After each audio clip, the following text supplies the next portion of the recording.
Good morning বন্ধুরা, welcome to মিষ্টি সৈকত লাইফস্টাইলে তোমাদেরকে অনেক অনেক স্বাগত। তো এখন ঘুম থেকে তোমাদের দাদাভাই উঠে পড়েছে, এখন যাব আমরা বাজার করতে।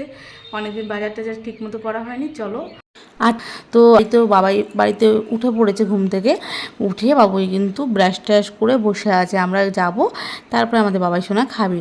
আর তারপরে দেখো কিছু সবজি বাজার করে নিচ্ছি। আর তোমাদের দাদার তো কিছুই কোনো সবজিই খাওয়া যায় না, কিন্তু যেহেতু 3টে করে ডায়ালিসিস করে, এবার যদি সবজি কিছু না খায় তাহলে আবার শরীরটা খারাপ হয়ে যাবে।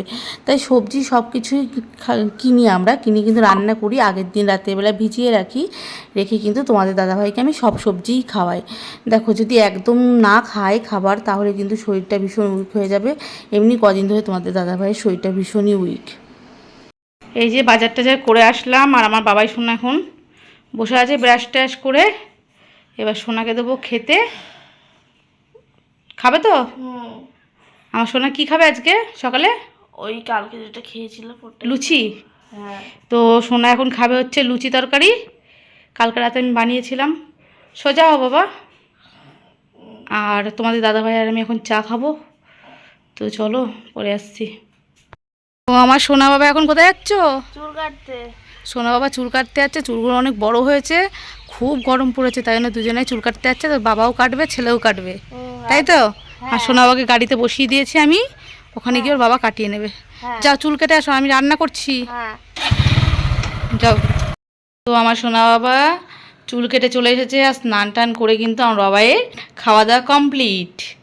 এখন ওর বাবা গেছে স্নান করতে, এসে কিন্তু বাবাই আর ও বাবা মিলে ঘুমিয়ে পড়বে। ঘুমোবে তো দুপুরে?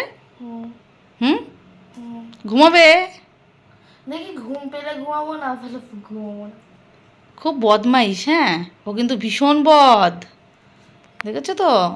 ও কিন্তু ঘুমোতেই চায় না, দুপুরবেলা ঘুমোতেই চাইবে না, তারপর আবার নিচে গিয়ে ঘুমিয়ে পড়বে। এই হচ্ছে এক একটা স্বভাব। আজকে আর নিচে ঘুমাবো না, আজকে ওপরেই ঘুমোবে, হ্যাঁ? ওপরেও ঘুমাবো না, ঘুমাবোই না আজকে। কি করবে? ফোনও দেবো না আমি আজকে, ঠিক আছে। টিভিও চালাবো না। ঠিক আছে। তাহলে বসে থাকবে, হ্যাঁ? ঠিক আছে, চলো আবার বিকালে আসবো। এখন আমি চা বানাচ্ছি, এখন বাজে হচ্ছে সন্ধ্যে 6টা বাজে। আর দেখো দুদিন ধরেই আমার গ্রিন টিটা শেষ হয়ে গেছে, তার জন্য কিন্তু আমাকে এই চাই খেতে হচ্ছে। আর চিনিটা অল্প দিয়েই বানাচ্ছি, কারণ আমি না একদম চিনি দিয়ে চাই খেতে পারি না। গ্রিন টি খেয়ে খেয়ে এমনই অভ্যাস হয়ে গেছে যে এই মানে মিষ্টি দেওয়া চা আমার একদম ভালো লাগে না।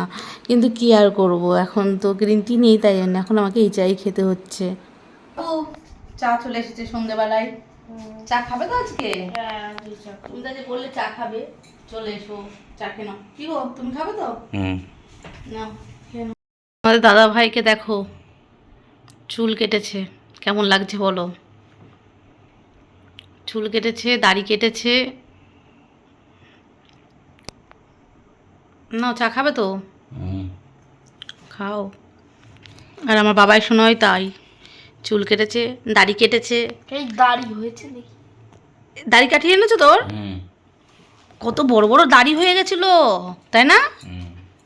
নাটক করবো না তো। ও বাবা, তোমার তো দাড়ি হয়ে গেছিল, দাড়ি কাটুনি? দাড়ি হয়নি, এখনো হয়নি? গোপ কেটে আসলে তাহলে? গোপও হয়নি।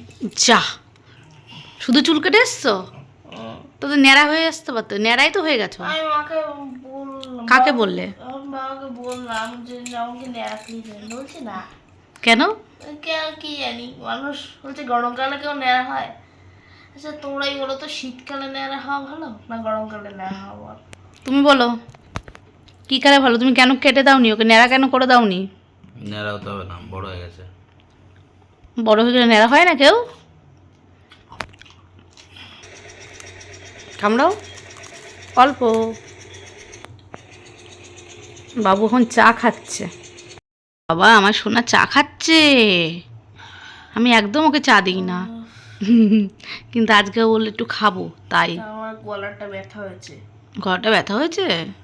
আসলে ঘুম থেকে উঠলো তো, ওর জন্য আরও চা খাচ্ছে আজকে একটু। খেয়ে নাও। দেখেছো কত সুন্দর চা খাচ্ছে ধরে। তারপরে আমি বাবাইকে পড়তে বসিয়েছি। আর দেখো আমার বাবাই কিন্তু লিখছেও। অনেকেই জিজ্ঞাসা করছো যে বাবাই কি শুধু পড়তে পারে না বাবাই লিখতেও পারে? না, আমার বাবাই কিন্তু পড়তে পারে এবং লিখতেও পারে, কিন্তু হ্যাঁ ওরা এখন হয়তো 6-এ পড়ার বয়স, কিন্তু ও 3-4 বাচ্চারা যেরকম পারে ও কিন্তু বাবাই কিন্তু ততটাই শিখেছে। আর সত্যি বলতে এটা করতে কিন্তু আমাদের অনেকটা কষ্ট হয়েছে। বাবা, আমি কখনো ভাবিনি আমার বাবাই অ আ লিখতে পারবে নিজের হাতে, কখন ভাবিনি যে বাবাই এত সুন্দর পেন দিয়ে লিখতে পারবে। তো যাই হোক, আমার ছেলেকে কিন্তু পড়াশোনা করাতে এবং বাদবাকি যেটুকুনো কাজ করাতে কিন্তু আমাদের অনেক কষ্ট হয়েছে, অনেকটা করিয়ে করিয়ে কিন্তু ও এত দূর অবধি এসেছে। যাই হোক, বাবু এখন পড়াশোনা করছে। আর ওকে স্কুলে কিন্তু আমি ভর্তি করিয়েছি, আর ও কিন্তু এখন ক্লাস 6-এ পড়ে। আর ওকে পরীক্ষা দেওয়ানোর জন্য শুধু স্কুলে নিয়ে যাওয়া হয়। টিচারদের সাথে কথা বলে নিয়েছি আমরা, তার কারণ বুঝতেই পারছো ওর বাবার জন্য আমাকে প্রায় দিনই আমাদের বাড়ি থাকা হয় না, এরকম হসপিটাল আর বাড়ি করা হয়। আর আমাদের যেহেতু গ্রামের স্কুলেই ও পড়াশোনা করে, আর সবাই কিন্তু জানে যে ওর বাবার শরীর খারাপ, তার জন্য ওকে শুধু পরীক্ষা দেওয়ানোর জন্যই আমরা স্কুলে নিয়ে যাই। আর কিন্তু বাদবাকিটাও বাড়িতেই শেখে। আর বাড়িতে কোনো টিচার রাখিনি, কারণ আমি নিজেই ওকে পড়াশোনা করাই। আমাদের খাওয়া দাওয়া কমপ্লিট, আর আজকের মতো ভিডিওটা শেষ করছি। আজকে খাওয়া দাওয়ার ক্লিপ তুলতে আমি ভুলে গেছি একদমই, হ্যাঁ। তাই আর তোমাদের দেখাতে পারলাম না। আর ওইটাই ভুল হয়ে গেছে। যাই হোক, আজকের মতো ভিডিওটা শেষ করছি। তোমাদের যদি ভালো লাগে ভিডিওটা, তাহলে লাইক শেয়ার সাবস্ক্রাইব এবং চ্যানেলটাকে বেশি বেশি করে শেয়ার করো। চলো, গুড নাইট।